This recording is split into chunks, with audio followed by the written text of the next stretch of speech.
محفل ذکر حسین رضی اللہ تعالی عنہ۔ السلام علیکم ورحمۃ اللہ وبرکاتہ۔ ایک فرد کی ناگہانی موت تڑپا کے رکھ دیتی ہے، خاندان کی زندگی غیر مرتب اور غیر منظم ہو جاتی ہے، اور یہاں کربلا میں جو منظر تھا، تاریخ پڑھیے کہ ان کی نمازیں بھی قضا نہیں ہوئیں۔ خیموں میں آخری اذان فجر کی حضرت علی اکبر نے دی ہے، اور باقاعدہ جماعت کے ساتھ فجر کی نماز ادا کی گئی، اور پھر حضرت امام حسین رضی اللہ تعالی عنہ کا جب سر انور کٹا تو تاریخ بتاتی ہے کہ سر سجدے میں جھکا ہوا تھا۔ اگر میں کربلا کو دو لفظوں میں بیان کرنا چاہوں تو کربلا میں ایک قیام ہے اور ایک سجدہ ہے۔ ظلم کے خلاف، جور و جبر کے خلاف، ناانصافی کے خلاف، لا دینیت کے خلاف حضرت امام حسین نے قیام کیا، اور اللہ کے حضور ان حالات کے اندر بھی جب تیروں پہ تیر برس رہے تھے اور بدن چھلنی ہو گیا تھا، اللہ کا سجدہ قضا نہیں ہونے دیا۔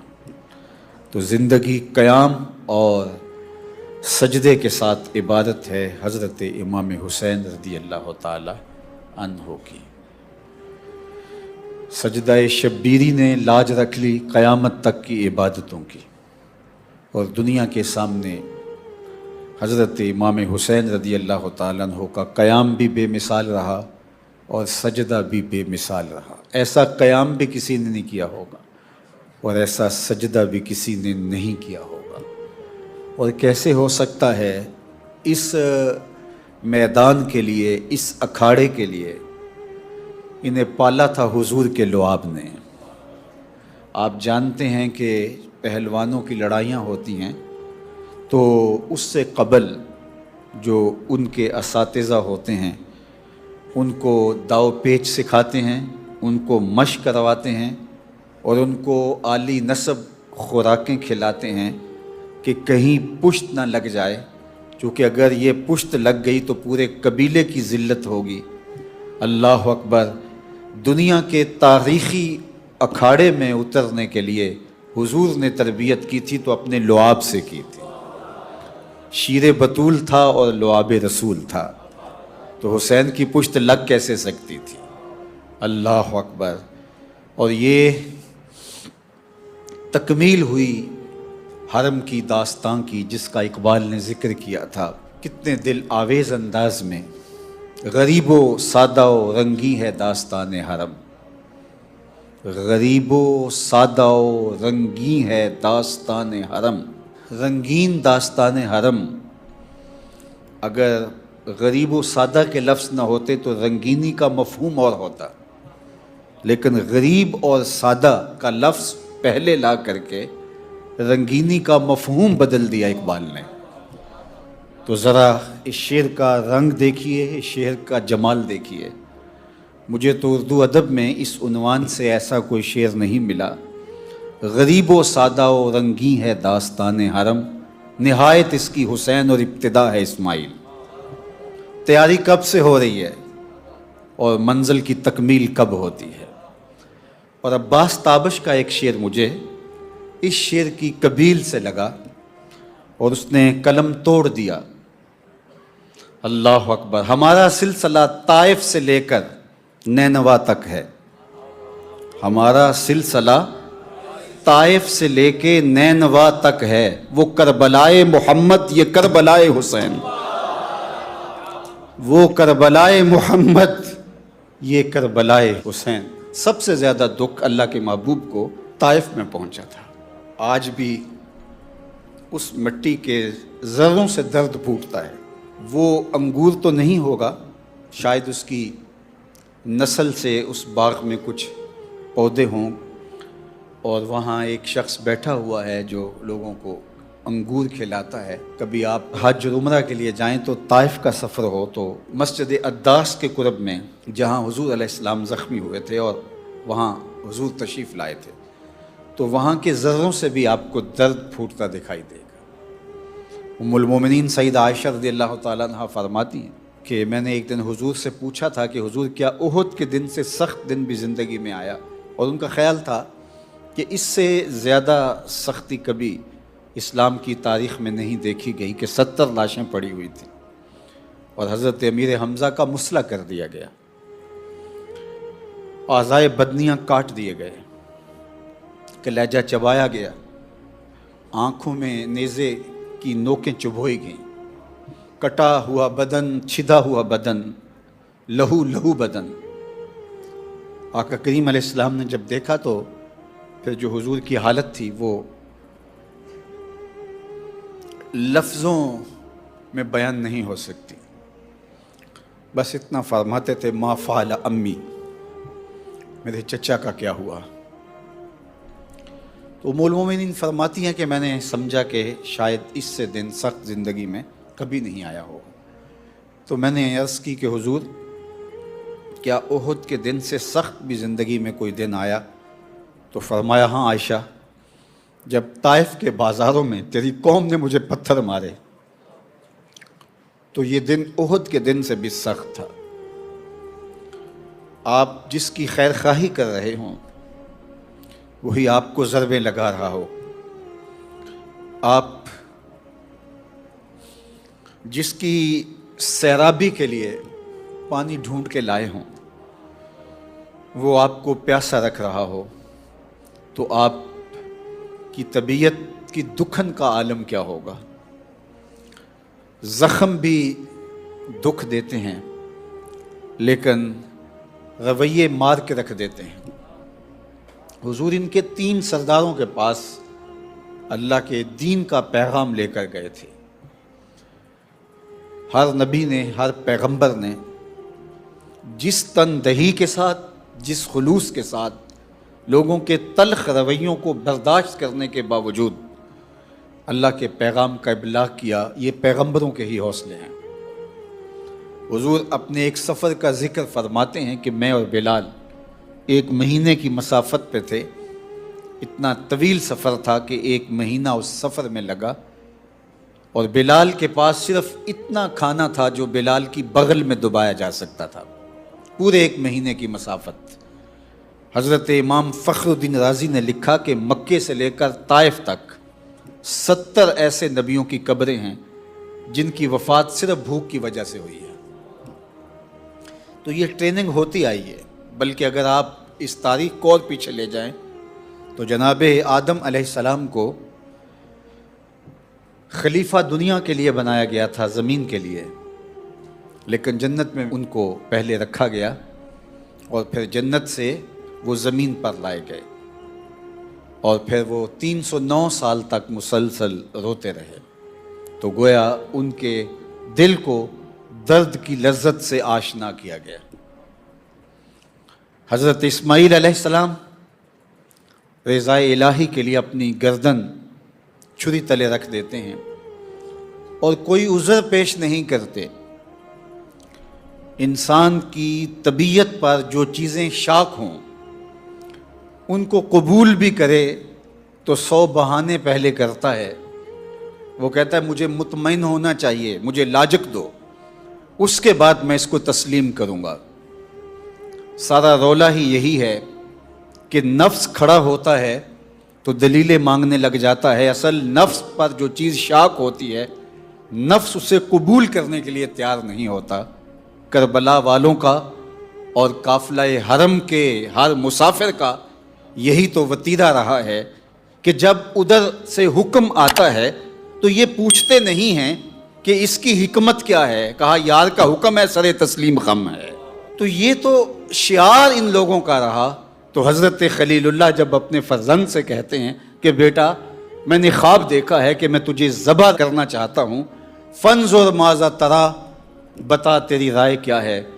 تو بیٹا آگے سے پس و پیش کرنے کی بجائے چند لمحے، چند ثانیے سوچو تفکر میں ڈوب جانے اور غور و تدبر کرنے کی بجائے بغیر کسی وقفے کے فوراً عرض گزار ہوتا ہے اپنے باپ سے، یا ابا تفعل ما تؤمر، ابا جان ذبح کیا جو بھی حکم ہے کر گزریے، رہی بات میری ستاجدونی انشاءاللہ من الصابرین، آپ دیکھیں گے کہ میں صبر کر کے دکھاؤں۔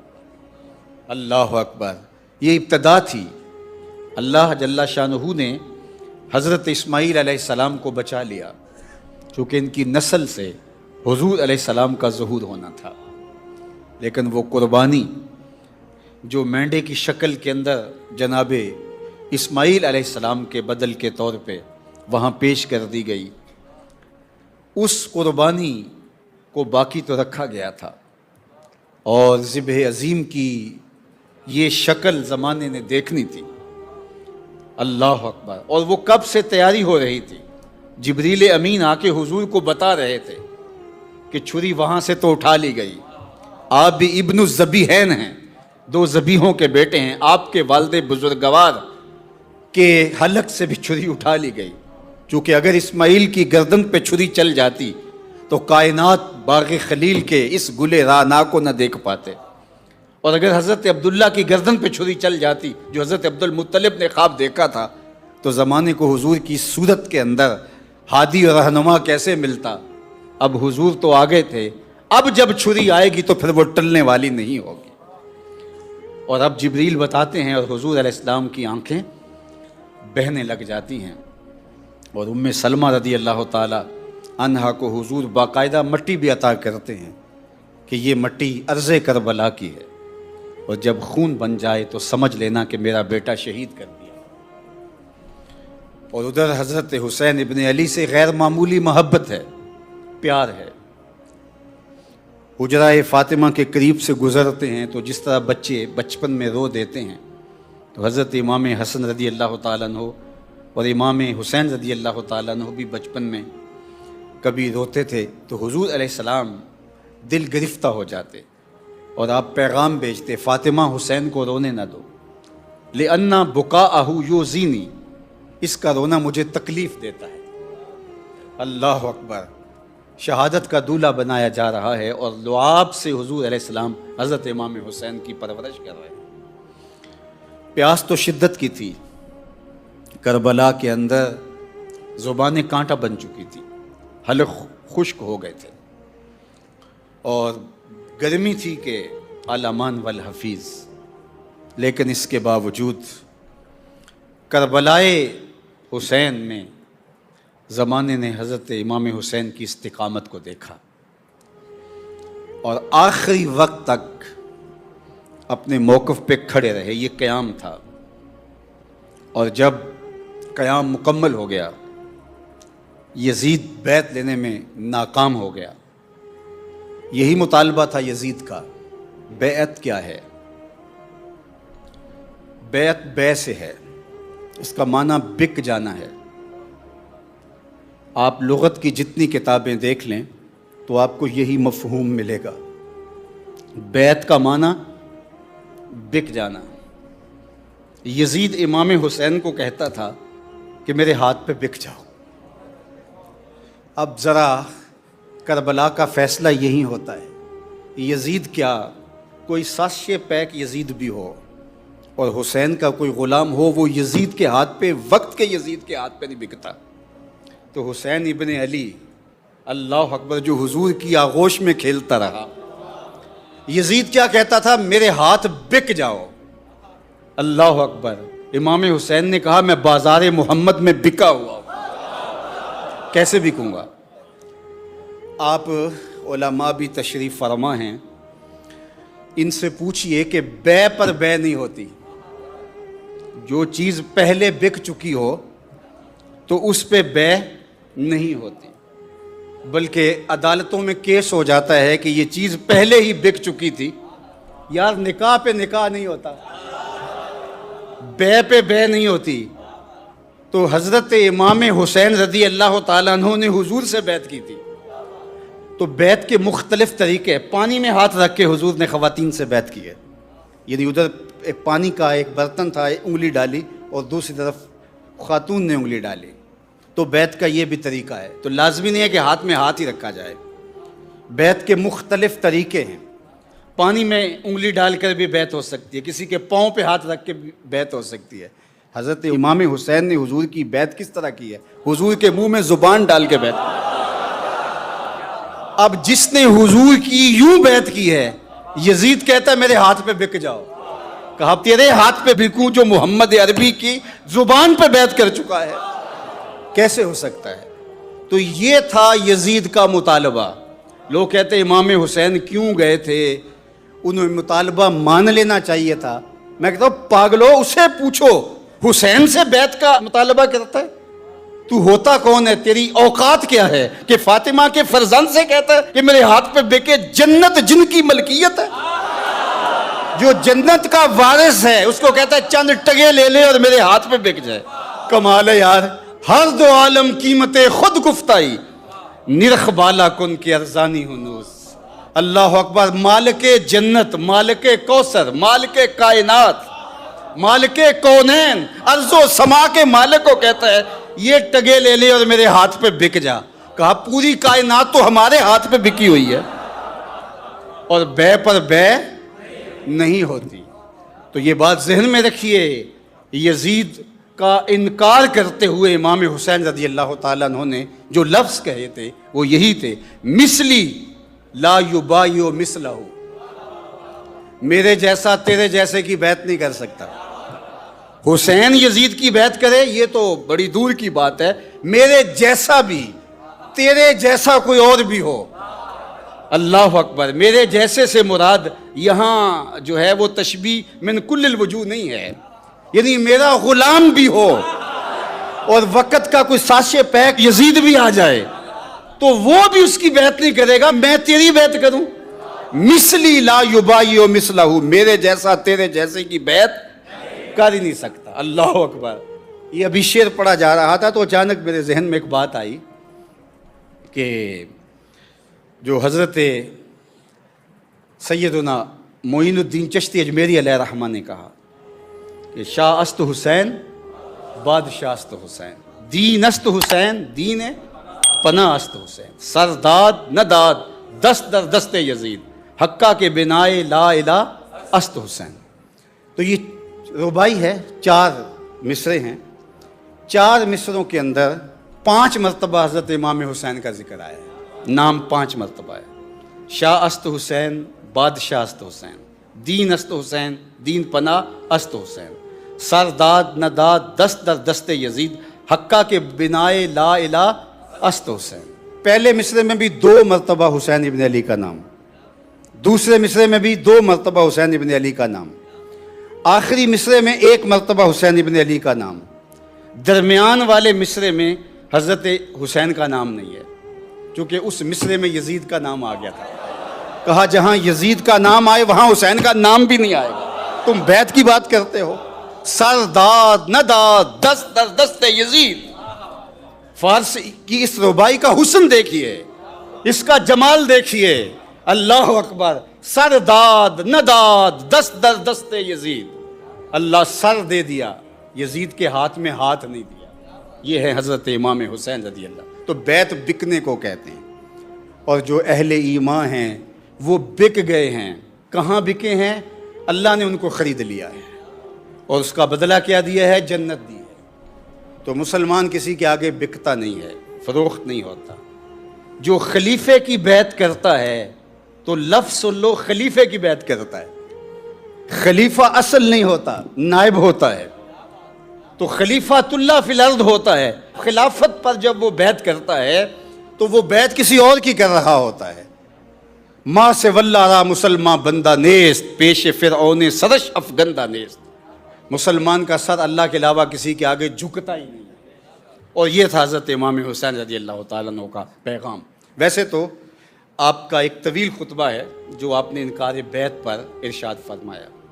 محمد بن حنفیہ کو آپ نے جو خط لکھا وہ تاریخ کے ریکارڈ پہ موجود ہے. مختلف منازل پر اور مواقع پر آپ نے جو خطبات ارشاد فرمائے, کربلا کے اندر جو آپ نے خطبات ارشاد فرمائے, دنیا حسین ابن علی کو سمجھنا نہیں چاہتی. اور اس میں خام خواہ کی کنفیوژن رکھنا چاہتی ہے تاکہ ان کا چولہا بھی جلتا رہے. ورنہ اگر حضرت امام حسین کے خطبوں کو پڑھ لیا جائے تو اس نقطے کو سمجھنے میں دیر نہیں لگتی کہ حق اور باطل کا یہ مقابلہ اور اس کے خد و خال کیا تھے. سنیے، میں صرف ایک خطبے کے چند اجزاء آپ کے سامنے رکھنا چاہوں گا. حضرت امام حسین رضی اللہ تعالی عنہ نے فرمایا کہ اے لوگو، میں کیوں یزید کی بیعت سے انکار کرنا چاہتا ہوں. جو مدینہ کے دارالامارت میں کہا، مکۃ المکرمہ میں مختلف جگہوں پر ارشاد فرمایا، راستوں میں فرمایا، اس کا خلاصہ آپ نے 4 چیزیں بیان فرمایا. رجل فاسق، یہ فاسق آدمی ہے اور حسین ابن علی سے بیعت کا مطالبہ کرتا ہے. کھوٹے سکے دے کے سونا خریدنا چاہتا ہے. اس سے جو جنت کا مالک ہے. اللہ اکبر. اور پھر دوسری بات فرمائی، شارب الخمر، شرابی ہے، میں اس کے ہاتھ پہ کیسے بیعت کر سکتا ہوں. تیسری بات، قاتل النفس، انسانی وجود کا قاتل ہے، انسانیت کا قاتل ہے. اور چوتھی چیز ارشاد فرمائی، مولن بالفسق، اعلانیہ فسق کرنے والا ہے. یعنی فسق کا تذکرہ 2 مرتبہ فرمایا. ایک تو فاسق ہے، اس کے وہ فسق ہے جو اس تک محدود ہیں، لوگ نہیں جانتے، لیکن اس کے فسق و فجور کی کہانی زباں زد عام ہے، دنیا بھی جانتی ہے کہ وہ فاسق ہے. اور قرآن مجید میں 50 سے زائد مرتبہ فاسقوں کی مذمت آئی ہے مختلف صیغوں کے ساتھ. اور خلاصہ یہ ہے کہ اللہ فاسقوں کو ہدایت نہیں دیتا. فاسق بدترین اس دھرتی پر مخلوق ہے اور یہ جانوروں سے بھی بدتر لوگ ہیں. اور یہ تقاضۂ بیعت حضرت امام حسین سے کرتا ہے، شرم نہیں آتی. اللہ اکبر. تو حضرت امام حسین رضی اللہ تعالیٰ عنہ نے جو طویل خطبہ دیا وہ یہ تھا، من رآ منکم سلطانا جائرا مستحلا لحرم اللہ، کہ جو فرمایا گیا ہے کہ جو ایسے بادشاہ کو دیکھے جو ظالم ہو اور اللہ کی حرام کردہ چیزوں کو حلال قرار دے، ناقصا لعہد اللہ، اور اللہ کے عہد توڑے، مخالفا لسنت رسول اللہ صلی اللہ علیہ وآلہ وسلم، اور حضور کی سنت کو بدلے اور اس کی مخالفت کرے. یعمل فی عباد اللہ بالاسم والعدوان، اور لوگوں کے اندر بدی اور بدکاری کے ساتھ حکومت چلائے. فلم یغیر علیہ بفعل ولا قول، اور جو شخص کسی قول کے ساتھ یا فعل کے ساتھ، عمل کے ساتھ اس کی مخالفت نہیں کرتا، کان حقا علی اللہ ان یدخلہ مدخلہ، کہ اللہ تعالیٰ جل شانہ پھر اس کو اس ٹھکانے تک پہنچائے گا جو اس کے ساتھ اس کے ظلم اور اس کے جبر کے خلاف کھڑا نہیں ہوتا، یا کم از کم زبان سے نہیں بولتا. اور حضرت سہل بن سعد الساعدی رضی اللہ تعالیٰ عنہ سے وہ معروف روایت ہے جو اس کے مفہوم کے قریب ہے، من رآ منکم منکرا فلیغیرہ بیدہ فإن لم یستطع فبلسانہ فإن لم یستطع فبقلبہ وذلک اضعف الایمان. اب یہ ساری بیان چیزیں کرنے کے بعد حضرت امام لوگوں کو کھڑے ہو کے خطبہ دے رہے ہیں اور فرمایا، وَقَدْ عَلِمْتُمْ أَنَّ هَؤُلَاءِ الْقَوْمَ قَدْ لَزِمُوا طَاعَةَ الشَّيْطَانِ، یہ خطبے میں ارشاد فرما رہے ہیں. اور یہ لفظ وَقَدْ عَلِمْتُمْ، اے لوگو تمہیں پتہ ہے، یہ کوئی چیز چھپی ہوئی نہیں ہے، یزید کے کرتوتوں کا تمہیں علم ہے کہ اس شخص نے، اس قوم نے اور یزید اور اس کے حواریوں نے قد لازموا طاعت الشیطان، شیطان کی فرما برداری کو لازم کر لیا اپنے اوپر، شیطان کی غلامی کا پٹا پہن لیا ہے. وَتَوَلَّوْا عَنْ طَاعَةِ الرَّحْمَٰنِ، اور انہوں نے اللہ جل شانہ کی اطاعت سے رخ پھیر لیا ہے. وَأَظْهَرُوا فساد، اور فساد بپا کر رکھا ہے. وَأَطَّلُوا الْحُدُودَ، اور حدود کو معطل کر دیا ہے. وَاسْتَأْثَرُوا بِالْفَیْءِ، اور حکومت کا مال کھانا شروع کر دیا ہے، سرکاری خزانے کو لوٹنے لگے. وَحَلُّوا حرام اللہ، اور اللہ کی حرام کردہ چیزوں کو انہوں نے اپنے اوپر حلال کر لیا ہے. وَحَرَّمُوا حَلَالَهُ، اور اللہ کی جو حلال ہیں ان کو اپنے اوپر انہوں نے حرام کر لیا، اور جو حرام ہیں ان کو اپنے اوپر حلال کر لیا. یہ سب کچھ بیان کرنے کے بعد، لوگوں کو باور کروانے کے بعد فرمایا، وَإِنِّي، یہ لفظ سنیے، وَإِنِّي أَحَقُّ بِهَذَا الْأَمْرِ، لہٰذا میرا حق بنتا ہے کہ میں کھڑا ہوں. وَإِنِّي أَحَقُّ، سب سے زیادہ میرا حق بنتا ہے کہ میں اس جبر کے خلاف، اس ظلم کے خلاف، اس جور و زیادتی کے خلاف، اس ناانصافی کے خلاف، اس لا دینیت کے خلاف، شیطانی قوتوں کے خلاف، ان باغیانہ روشوں کے خلاف میرا حق سب سے زیادہ ہے کہ میں کھڑا ہوں. کیوں؟ فرمایا لِقَرَابَتِي مِن رسول اللہ، اس لیے کہ میں نے حضور علیہ السلام کے لعاب کو چاٹ کر کے، حضور کی زبان چوس کر کے، اللہ کے محبوب کی گود میں کھیل کر کے، اللہ کے محبوب کی آغوش میں تربیت پا کے دین سیکھا ہے. اگر آج حسین نہیں کھڑا ہوتا تو کون کھڑا ہوگا؟ تو مشکل کے اس وقت میں میرے اوپر لازم ہے کہ میں میدان عمل میں کھڑا ہو جاؤں. تو حضرت امام حسین رضی اللہ تعالی عنہ نے پھر یزید کے خلاف قیام کیا اور قیام کا حق ادا کر دیا. اللہ اکبر.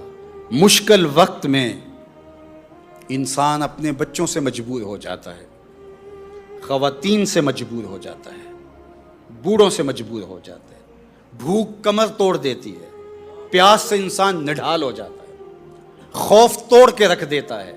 ہم نے مضبوط سے مضبوط ترین لوگوں کے نظریے بہت کم قیمت پہ تبدیل ہوتے دیکھے ہیں، اور تھوڑی سی سختیوں اور تکلیفوں سے لوگوں کو راستے تبدیل کرتا ہم نے دیکھا ہے. ایسی بہت ساری کہانیاں آپ کے ذہن میں، آپ کی سوچوں میں، آپ کے خیالوں میں بھی گردش کرنے لگ گئی ہوں گی. لیکن 6 ماہ کے علی اصغر سے لے کر کے حضرت امام حسین تک، خواتین سے لے کے مخدرات اسلام سے لے کر کے زخمیوں اور بیماروں تک، حضرت امام حسین رضی اللہ تعالیٰ عنہ کا ہر ساتھی اس قیام میں آپ کے سامنے اس طرح کھڑا ہے کہ جب 9 کی شب کو چراغ بجھا دیتے ہیں کہ لوگوں اگر تم جانا بھی چاہو تو ایک دوسرے سے جھجک کر کے، تم شاید نہ جا رہے ہو تو اندھیرے میں چلے جاؤ، میں تم سے مواخذہ بھی نہیں کروں گا، تم سے ناراض بھی نہیں ہوں، لیکن حالات کا رخ ایسا ہے کہ یہ میری جان کے در پہ ہیں اور میری جان کے بعد یہ کسی سے ان کو سروکار بھی نہیں ہوگا، لہٰذا تم جاؤ اور اپنے خاندانوں اور قبیلوں سے جا کے مل جاؤ.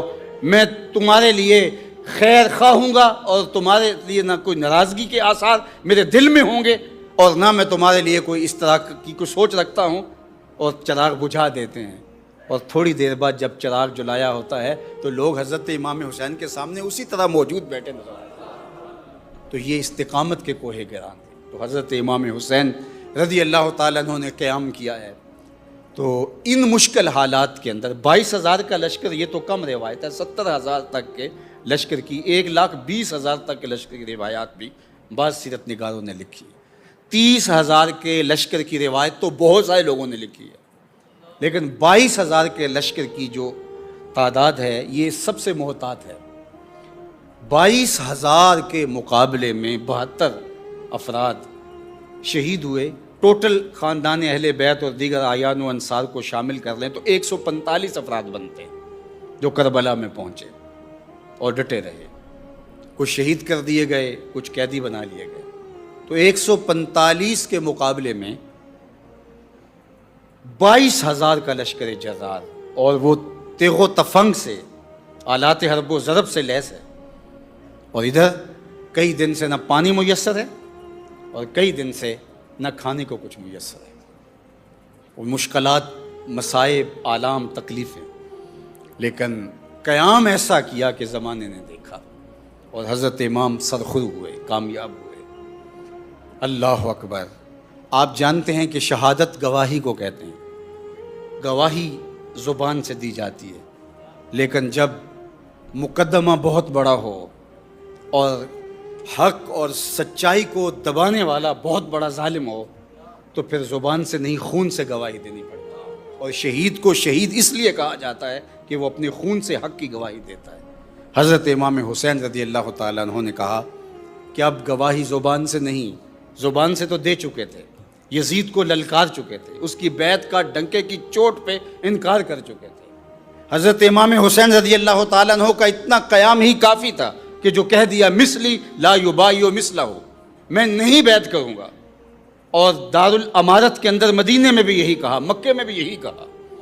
اس کے بعد حضرت امام حسین کربلا نہ جاتے، کسی اور سمت بھی چلے جاتے اور زمانہ آپ کو ڈھونڈ بھی نہ پاتا، حضرت امام حسین پھر بھی کامیاب تھے، کیونکہ وقت کے یزید کے سامنے انکار کیا تھا۔ یہ حضرت امام حسین کا کردار تھا، اس کے ہاتھ پہ بیعت نہیں کی، لیکن اسلام کو صرف اتنی گواہی کی ضرورت نہیں تھی، اسلام کو شہادت خونی کی ضرورت تھی، اور حضرت امام حسین کا قیام منتج ہوا اس شہادت پر، اور پھر وہ شہادت صرف امام حسین کی نہیں، 6 ماہ کے علی اصغر کی بھی ہوئی، علی اکبر کی جوانی بھی لوٹی ہے، اور خاندان کے اعیان و انصار نے بڑھ بڑھ کے جانے والی ہیں اور دنیا کے سامنے بتایا کہ یزید اپنی تمام تر کوششوں کے باوجود حضرت امام حسین سے بیعت نہیں لے سکا۔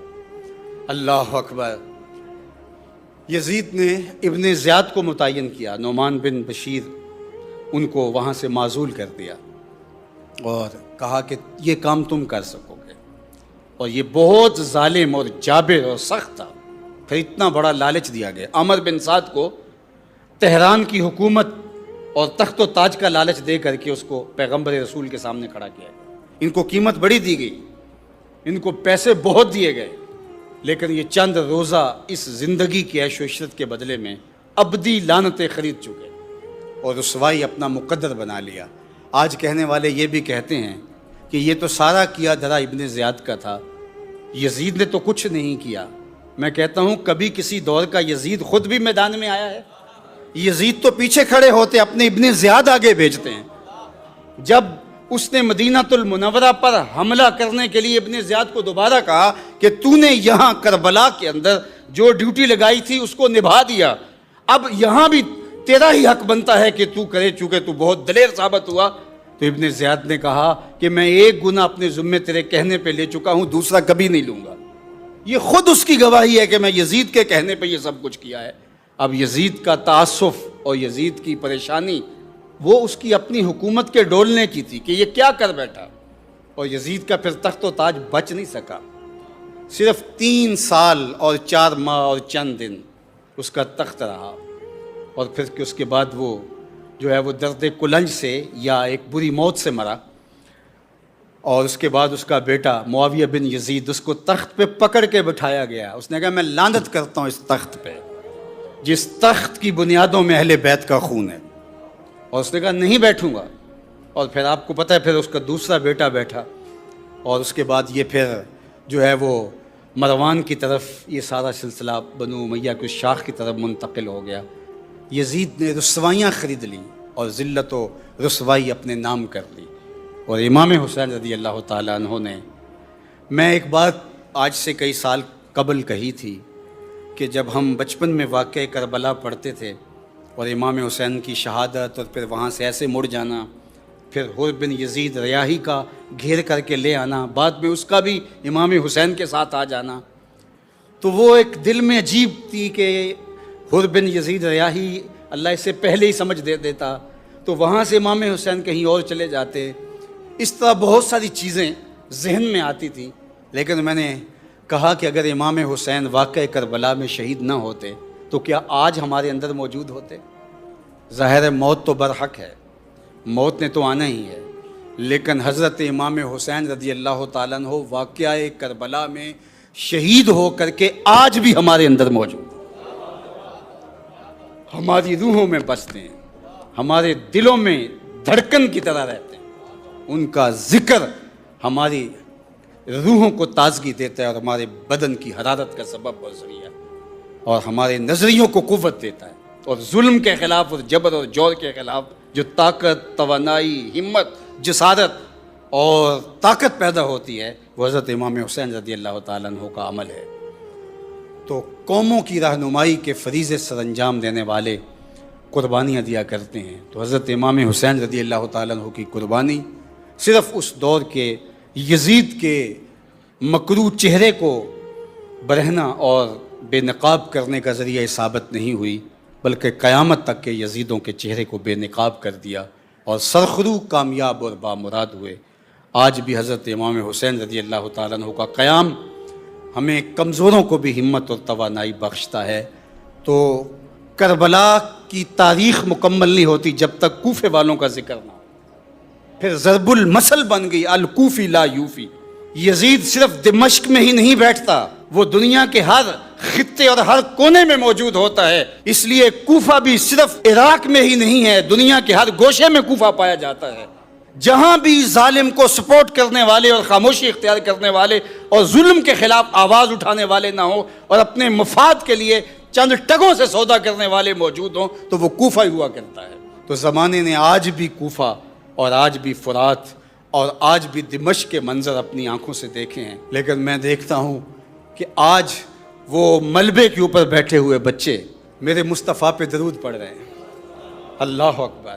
وہ خواتین جن کی گودوں سے بچے چھین لیے گئے اور وہ بمبوں کی نظر ہو گئے، وہ ان ملبوں کے اوپر بیٹھ کر کے درود میرے مصطفیٰ پہ پڑھ رہے ہیں. تو یہ کربلائے اثر کی زینب کا یہ جذبہ ہے، کربلائے اثر کے علی اصغر کا یہ جذبہ ہے.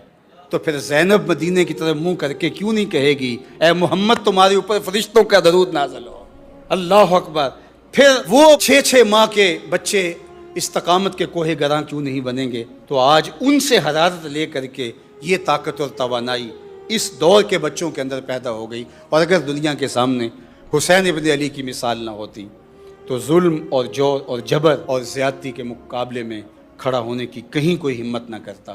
تو حضرت امام حسین رضی اللہ تعالیٰ عنہ کا قیام قیامت تک کے لیے لوگوں کو کھڑا کرنے کا ایک سبب اور ذریعہ بنا، اور آپ کا سجدہ اللہ کے حضور بندگی کا سلیقہ سکھا گیا کہ دیکھیے کہ برستے تیروں کے اندر بھی سجدہ قضا نہیں ہوتا ہے.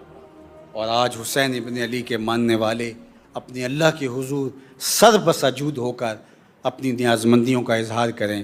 مسلمان اللہ کا نیاز مند ہے، اس کا غلام ہے اور اس کا نوکر ہے، اور کسی ظالم، کسی جابر اور کسی یزید اور کسی فاسق اور ابن زیاد اور کسی شمر اور کسی خولی کے آگے سر نگوں ہونے والا نہیں ہے.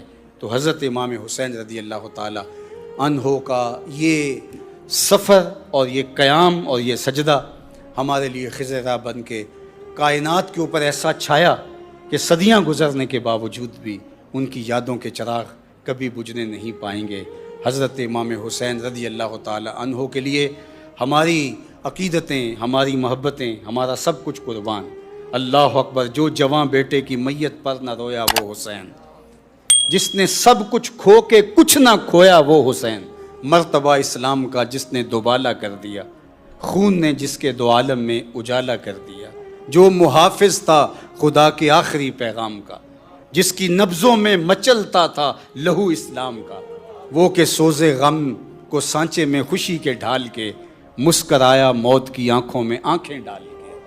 یہ حسین ابن علی تھے کہ موت کو دیکھ کر بھی حسین ابن علی میدان عمل میں موجود ہے. تیغے برہنہ لیے قضا کہتی ہے حسین میں توڑ کے رکھ دوں گا. اللہ اکبر. میرے سامنے جو آتا ہے پھر وہ اپنا دفاع نہیں کر پاتا، لیکن حسین نے کہا میں امر ہو جاؤں گا.